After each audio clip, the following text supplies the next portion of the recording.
सो good evening everybody. So देखिए, मैं अभी अभी एसबीआई का जूनियर एसोसिएट 11 जुलाई की थर्ड शिफ्ट का एग्ज़ाम देकर आया हूँ और मैं अब आपको इस एग्ज़ाम का विद इन 2 मिनट में आपको करेक्ट एनालिसिस दूंगा।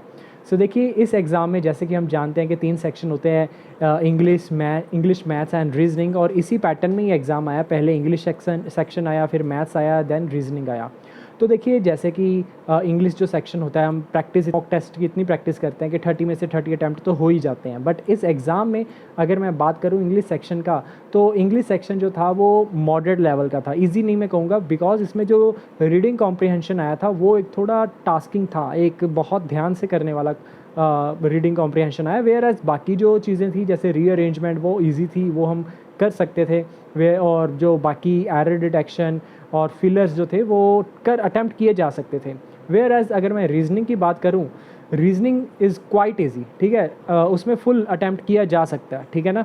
और जो मैं बात करता हूँ मैथमेटिक्स की, मैथमेटिक्स थोड़ा अच्छे लेवल का आया था, मॉडरेट से थोड़ा सा हाई, ठीक है ना, इस लेवल का आया था।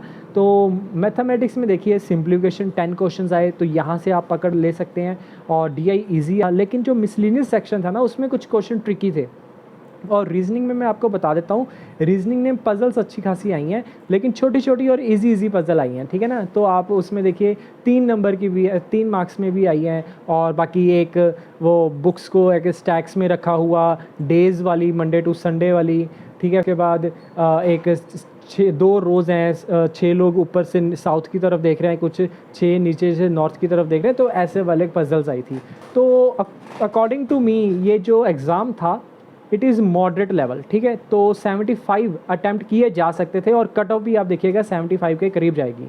सो आई होप आपको ये एनालिसिस बिल्कुल अच्छे से समझ में आया होगा। So all the best. So जिनका कल एग्ज़ाम है और परसों एग्ज़ाम है, सभी फुल कॉन्फिडेंस के साथ कीजिए और माइंड में टारगेट जरूर रखिए कि 75 प्लस अटैम्प्ट हम करेंगे। So okay class, so okay everybody, thank you and have a nice day.